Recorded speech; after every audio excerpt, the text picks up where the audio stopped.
Hello everyone, my name is William Ortiz and my oral presentation topic is Tribal Issues and Emergency Management. I will be explaining the relationship between sovereign Native American nations to the state and federal government, specifically when it comes to emergency management as well as the issues tribal governments face. To start off, I will talk about the relationship between tribal governments and the federal government of the United States. There are currently 562 federally recognized Native American tribes. FEMA recognizes that there is a nation-to-nation relationship between federally recognized Native tribes and the U.S. federal government. This means that the government respects the sovereignty of each tribal government to make their own laws as well as to collect resources and administer their own emergency response efforts at the local level. This includes creating mutual aid agreements and sharing resources with neighboring jurisdictions and other tribal governments.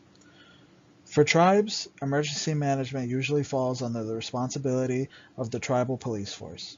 For example, here in Florida, the Seminole Tribe of Florida is responsible for mitigation, preparation, as well as response and recovery during emergency situations. In emergency situations, the tribal governments operate very similarly to how local governments do. And what I mean by that is that the same bottom-up chain of command is used, and the initial responsibility for the emergency begins with the local or tribal government. Tribes can receive aid from both the state and federal government, and if the tribe is not able to handle the emergency situation by themselves, they can ask for help from the state government. The difference between a tribal and local government in this situation is that the tribe can work directly with the federal government and bypass the state government.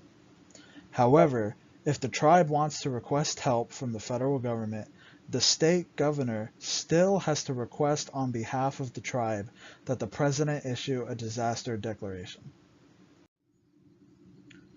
Once an emergency has occurred, it is the job of the chief executive officer of the tribe to coordinate emergency relief plans. The chief executive officer has a lot of responsibility in managing the emergency response efforts. Their main job is to be the leader and coordinate their tribe's resources to address any type of emergency situation. They also have the ability to suspend current tribal laws in the case of extreme emergencies, and a few examples of that would be to issue curfews or establish a quarantined area. They also negotiate and establish mutual aid agreements with other tribes and surrounding jurisdictions. If the tribe is overwhelmed, the chief executive officer is also the one who asks the state and federal government for assistance. And now that you know how emergency management operates between tribal governments and state and federal governments, we could talk about some tribal issues with emergency management.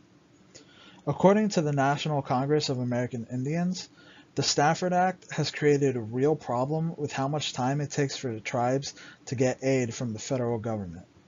One of the policies that the NCAI advocate for is to change the law to allow for tribes to directly ask the president for a disaster declaration, instead of having to go through their state governor first, like the law currently enforces. According to this quote from the NCAI website, the Stafford Act creates an unnecessary loss of valuable response time for tribes seeking federal assistance. And that brings me to the end of my presentation. I have the sources I used for this presentation listed in this video, and I truly hope you enjoyed my presentation and you learned something valuable. Thanks you for listening.